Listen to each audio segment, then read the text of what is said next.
I'd like to begin this special Christmas podcast with a little story. This is about Bill W., the founder of Alcoholics Anonymous. It was 1934, and he was in Towns Hospital, then located on Central Park West, for what was to be his last detox.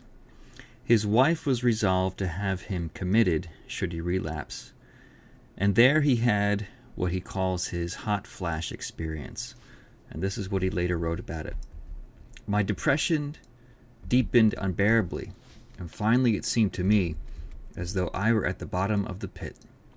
I still gagged badly on the notion of a power greater than myself, but finally, just for the moment, the last vestige of my proud obstinacy was crushed.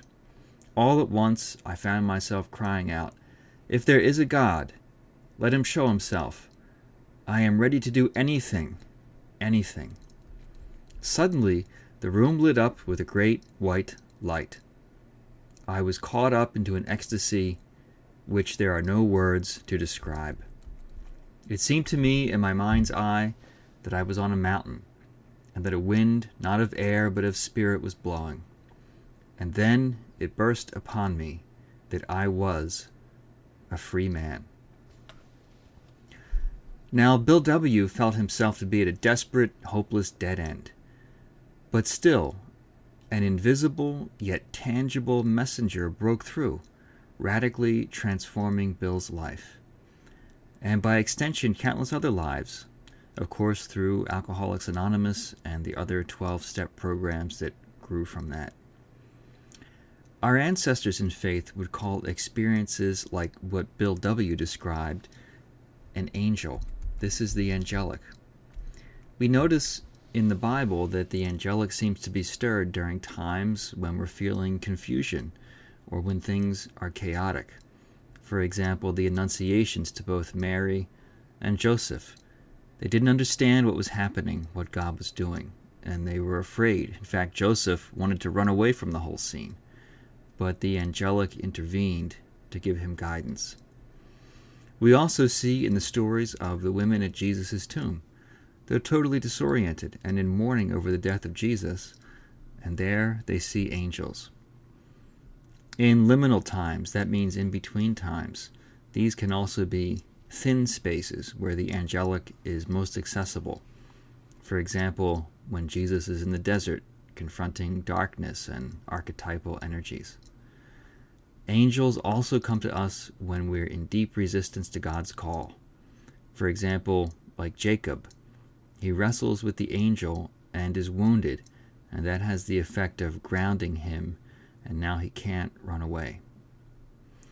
The angelic might make itself known in our lives in times of doubt or despair, or when we're being overwhelmed by perhaps emotions of bitterness or resentment that are in need of healing, or in moments where we're facing major life choices and things to do with our vocation.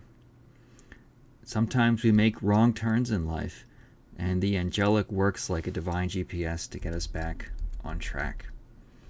Here's a little spiritual exercise you might try. Make a life graph noting threshold moments. How and through whom have you experienced the angelic in those times? I have to say for myself, I don't think I would have made it this far if it weren't for my own guardian angel. Now here's an important caveat as we reflect on the angelic. Let's not confuse angels with magical thinking. That is, I really want something, my ego wants it, and then it happens, and therefore it's angelic. For example, the angelic is not going to intervene so that I may gain something without the necessary effort and work. Now, the angelic might appear dramatically, as it did with Bill W. in his hospital room, but most of us will be invited to receive these messengers in subtle, quiet ways. We will be touched by angels through others who enter our lives at just the right moment with guidance and wisdom.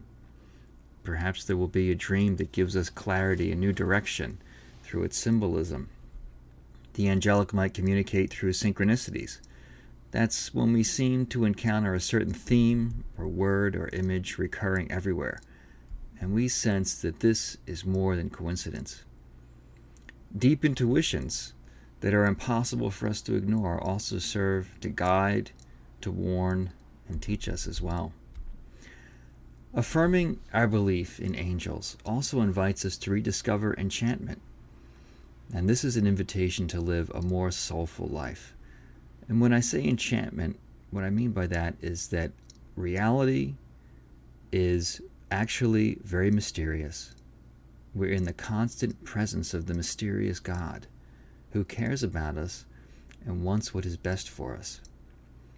When we rediscover our sense of enchantment, that we live in an enchanted world, we let go of the illusion that we are self-made, but that rather we have received many gifts from this mysterious, benevolent power that has been trying to work in our lives. Enchantment, in a way, is the opposite of entitlement. We come to see all as mysterious gift.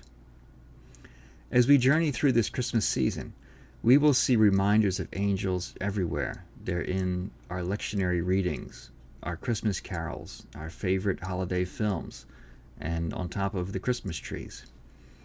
I invite you to pay attention to these many synchronous signs of angelic presence, and to open your heart to the mysterious power that longs to guide us to healing, wholeness, and peace through the presence of these sacred messengers in our lives, the angels. And with that, let's go into a few moments of meditation. And Merry Christmas.